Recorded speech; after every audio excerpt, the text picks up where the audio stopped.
Ya, membaca statement yang disampaikan oleh Bang Rey dan juga mungkin media massa, kritisnya itu adalah hati-hati loh dengan orang titipan.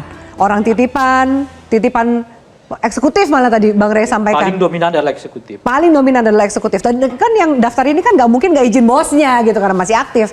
Anda lihat permainan itu seperti apa sih? Iya, kompleksitasnya kan sebenarnya memang sudah given bahwa dia memang harus lewat pansel, kemudian lewat presiden baru ke Komisi 3. Itu udah undang-undang, kalau nggak itu kita langgar gitu. Makanya kan kita sekarang lagi bicara undang-undang ini diganti, karena memang kompleksitasnya banyak. Sekarang aja 5 orang ini kan kolektif kolegial tuh. Selalu kalau di zaman saya skornya 3-2, ya kan, atau 4-1 gitu. Jadi maksud saya, kalau kita maksudnya malam ini tujuannya untuk memperbaiki KPK secara keseluruhan, ya ke depan memang ya bila perlu sekalian aja presiden aja nentuin, kata Rey tadi itu. Jadi kalau ada apa-apa presiden yang kita salahin. Sekarang jadi ini kan Ibu Yenti ya, disalahin, Komisi 3 disalahin. Sekarang kan jadi susah gitu loh.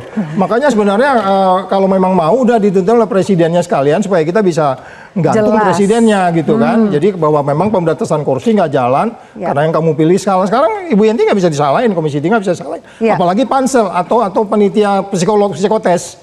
Psikotesnya juga kan kita nggak pernah lihat. Saud EQ-nya berapa waktu itu? Hasilnya berapa? Nilainya berapa gitu kan? Bisa kita lihat. Bu Yenti aja kayaknya nggak pernah lihat tuh hasil psikotesnya, nggak tahu saya. Jadi maksud saya gini loh, kalau kita mau kembali bahwa sekarang seseorang itu datang dengan dirinya, kan di bagian depan kita udah diskusi. Siapapun mereka, entah Anda itu polisi, entah itu jaksa, entah Anda NGO, entah siapapun, datanglah ke KPK itu antara Anda dengan Tuhan Anda aja sendiri. Tapi itu tidak akan bisa dicapai kalau panselnya datang dengan majikannya.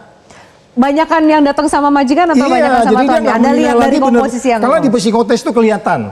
Psikotes itu kelihatan orang ini tahan tekanan, EQ-nya berapa. Karena itu banyak alatnya sampai sekarang itu. Dan itu digunakan. Sampai Yenti ketemu saya kan karena Mbak Yenti kelihatan gue keren waktu itu kan. Baik. Ini urusan pribadinya dibahas nanti aja ya. Tapi gimana caranya bahwa ruang titipan-titipan ini tuh ditutup, mungkin nggak sih? Dan berani nggak? Sebetulnya kalau kami pansel itu ya, kita punya fakta integritas ya. Saya kira waktu saya 10 tahun ya, 2 periode itu kan saya di situ. Saya kira itu masing-masing memang panselnya sendiri integritasnya harus terjaga dulu ya, dijamin ya. Itu kan harus, bahkan waktu pansel yang belakangan ini berapa kali kita minta ke BIN untuk diperiksa. Kenapa begitu kami bicara, tiba-tiba belum setengah jam sudah muncul ke media, ini siapa yang bocorin. Waktu itu kan sampai begitu ya. Saya sendiri kan yang memang kalau mau disalahkan, ada kesalahan di pansel ya pasti saya yang paling salah karena saya ketuanya kan pasti. Tapi bahwa hasil psikotes itu kami lihat ada rankingnya, dan tetapi kami tanyakan, misalnya orang ini kan di tes itu kan bertahap ya.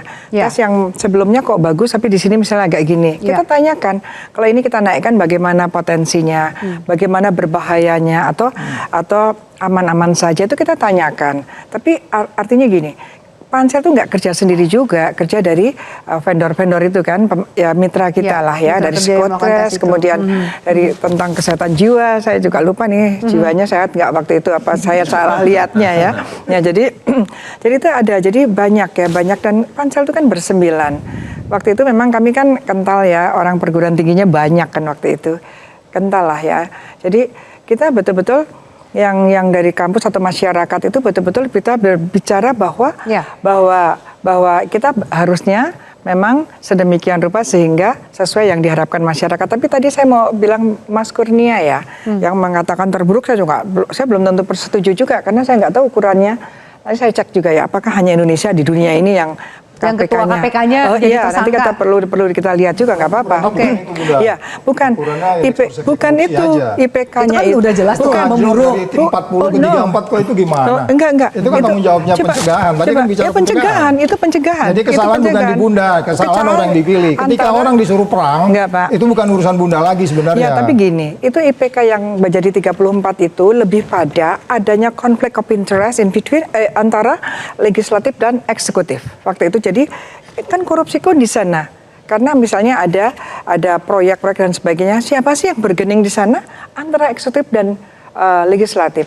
Itu tercatat bahwa turunnya bukan karena kinerja KPK-nya bagaimana, bukan, lebih pada pencegahannya. Kenapa antara program-program pembangunan itu ada semacam rebutan antara ada konflik of interest antara legislatif dan eksekutif. Coba dicek deh bukan karena itunya saja gitu. Dan ada lagi bahwa KPK kapanpun itu tidak mau pakai TPPU, itu pasti. Ya, oke. Baik, catatan dari Bu Yanti gitu. Baik.